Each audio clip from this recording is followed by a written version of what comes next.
What if the funniest people on classic television were not just making jokes, but hiding survival notes inside them? A game board, a sitcom living room, a puppet with a wicked mouth, and a confetti storm all carried something America was trained not to name. Tonight, we follow those familiar laughs back to the private doors behind them. Before we begin, comment where you are watching from, what time it is, and which old show still lives in your memory. Paul Lynde belongs first because American viewers knew exactly when the center square was about to steal the show. The original text misspelled him as Lynde or Lynn. The correct name is Paul Lynde. On Hollywood Square's Bewitched and Bye Bye Birdie, he turned a raised eyebrow into a warning signal.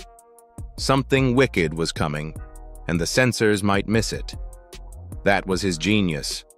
His delivery sounded playful, but it also carried the tension of an era that enjoyed camp while refusing plain honesty. A BC tried to place him inside a conventional family frame with The Paul Lynde Show in 1972, but the fit never felt natural. Friends and biographers later described loneliness, heavy drinking, and the exhaustion of performing around private truth. Even the widely reported 1965 hotel window incident stayed wrapped in cautious language. When Lynde passed away in Beverly Hills in 1982 at 55, the jokes remained famous, but the ache behind them became harder to ignore. America heard sarcasm. Looking back, we can also hear a gifted man making survival sound funny, night after night until the laugh track became his best disguise. Charles Nelson Reilly comes early because Match Game made him appointment viewing, but Broadway made him formidable. The original text used Reilly. The correct spelling is Reilly.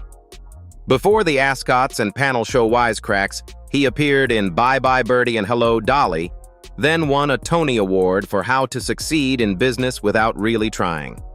That stage training mattered. Reilly knew performance could both reveal and protect. On television, he stretched words, raised eyebrows, and turned the very idea of masculinity into a running joke. Audiences understood more than the networks wanted to admit. Later, through his autobiographical stage work, Save It for the Stage, filmed as The Life of Reilly, he gained more control over his own story. His longtime partner, Patrick Hughes, was no longer simply invisible in the background. When Reilly passed away in Los Angeles in 2007 after complications from pneumonia, the old Match Game laughter gained another layer. He had not merely been eccentric. He had been showing viewers how much truth could fit inside a punchline. For seniors who remember him, that makes every playful pause feel brave now and modern. Jim Nabors moves near the top because Gomer Pyle still feels like comfort television for many older Americans. The original text misspelled both his name and the character.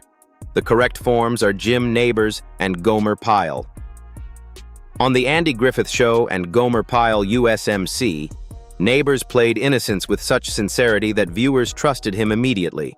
Then he sang, and that deep baritone seemed to come from another life entirely.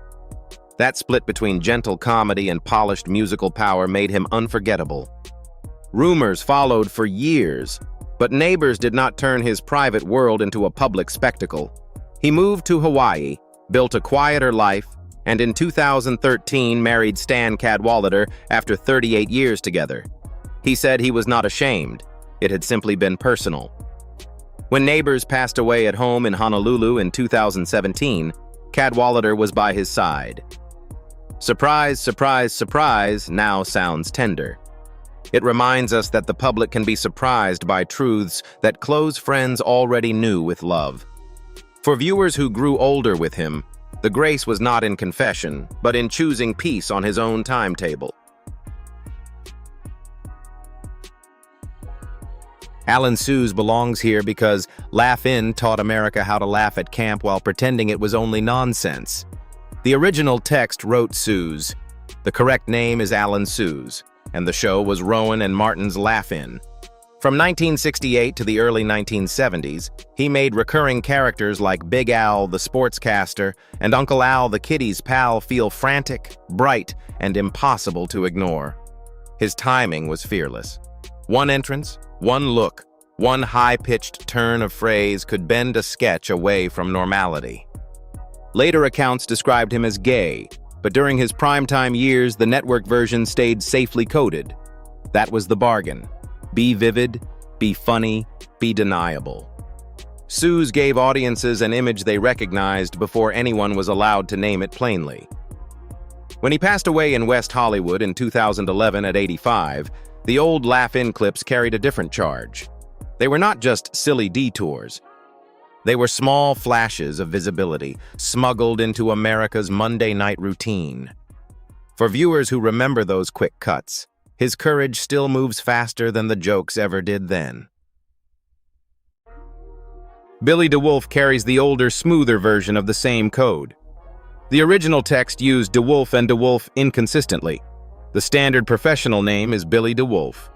Born William Andrew Jones, he came from Broadway Polish, Paramount Films, television guest spots, and that deliciously fussy voice many families remember as Professor Hinkle in Frosty the Snowman. His comedy often rested on clipped elegance, theatrical annoyance, and a kind of refined exasperation that mid-century audiences understood as funny before they asked why. Later writers described his private life as closeted, while studios and networks kept the usable mannerisms and avoided the fuller man. That was the old bargain in its neatest form. Suggest but never say. Entertain but never explain. DeWolfe kept working across stage, film, television, and voice acting until lung cancer ended his life in 1974, when he was 67. Today, his fussiness sounds less like a mere comic trick and more like a carefully learned language from a world where suggestion was safer than truth. For older audiences, even that chilly little voice now carries unexpected warmth because survival shaped the joke itself. Wayland Flowers may be the clearest metaphor in the whole story because he built fame through a mouthpiece. The original text misspelled his first name and used Juan. The correct name is Wayland Flowers. In nightclubs, gay venues, Provincetown, television, theater, and Las Vegas, he developed Madame, the sharp-tongued puppet who could say what polite performers could not. Madame was vain, blunt, wicked, and fearless. Flowers, meanwhile, could stand partly behind her, letting the puppet carry the dangerous electricity. That split now feels revealing. He was more closely associated with gay culture than many network comics of his era, yet even his truth often arrived through displacement, timing, and double meaning. In 1987, Flowers was diagnosed with HIV. He continued performing, collapsed on stage in Lake Tahoe in 1988, and later passed away from AIDS-related complications at 48. His story is not only about illness. It is about a performer taught to divide himself so the public could laugh safely, while Madame said what the man was not always free to say. For older viewers, that puppet now sounds almost heartbreakingly human beneath the painted smile, too. Kenneth Williams closes the list because his story is the least American in setting, but one of the most revealing in feeling.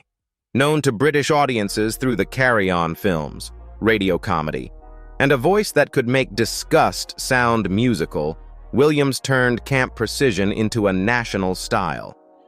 The original text correctly notes that his diaries changed how people heard the laugh. Published later, they revealed loneliness, vanity, panic, self-surveillance, and isolation behind the polished comic attack.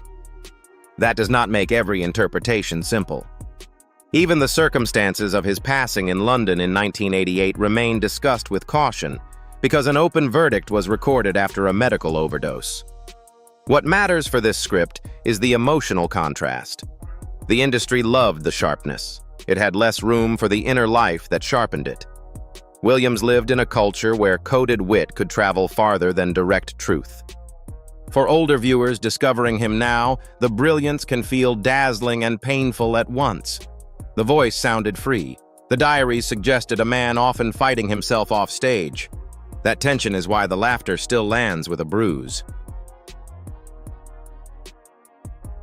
John Inman moves later because he was British, yet many American viewers met him through Are You Being Served?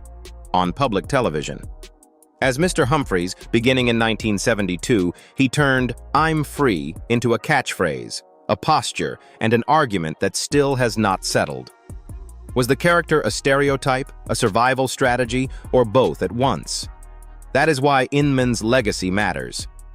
He brought camp into ordinary living rooms at a time when direct conversation often did not happen there. Some critics believed the role was too broad. Others remember it as a rare doorway, one flamboyant man allowed into family viewing when almost no one else was. Inman himself resisted being reduced to a political symbol. He was a comic, and he wanted people to laugh. In 2005, after decades together, he entered a civil partnership with Ron Lynch. He passed away in London in 2007 at 71. Rewatching him now means holding two truths. The performance was broad, and the pressure around it was real.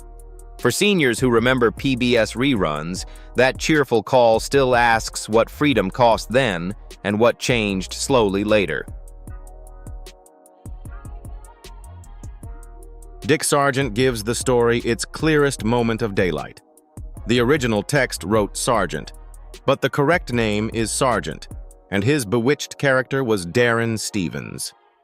When he replaced Dick York in 1969, Sargent stepped into one of television's strangest metaphors. Darren kept asking Samantha not to use her powers, not to startle the neighbors, not to reveal what made her different. In the script, it was magic. In life, Sargent later understood the emotional echo. For decades, he feared that one honest sentence could shrink his career into gossip. In 1991, on National Coming Out Day, he finally spoke publicly and called himself a retroactive role model. He wanted younger people to know that secrecy did not have to be permanent. In 1992, he marched with Elizabeth Montgomery as a Pride Grand Marshal, turning an old sitcom partnership into public support. Sargent passed away in 1994 after prostate cancer, but his final chapter matters because the mask did not get the last word. For viewers who knew Bewitched, Darren's worried voice now sounds like a man begging for permission to breathe freely at last, openly again. Rip Taylor earns an early slot because American viewers never forgot the entrance. Confetti, shrieks, wild suits, a trembling mustache, and "oh my" turned him into a one-man alarm bell. The original text named Robert Forney. The more commonly reported name is Robert Fortney. Taylor looked like a secret performed at full volume, yet his story was more complicated than easy labels suggest. He served as a Pride Grand Marshal, was widely associated with camp entertainment, and was later publicly described as Fortney's longtime partner. But he also objected when others summarized him too neatly. That resistance matters. Flamboyance is not the same thing as giving strangers ownership of your biography.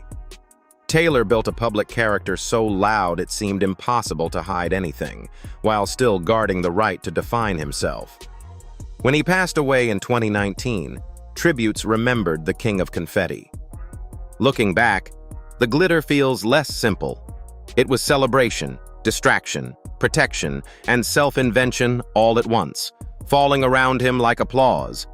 He made audiences laugh loudly while reminding us that even open doors can have private rooms behind them for good reason. They gave audiences real laughter, but many lived inside systems that demanded silence. Which performance sounds different to you now?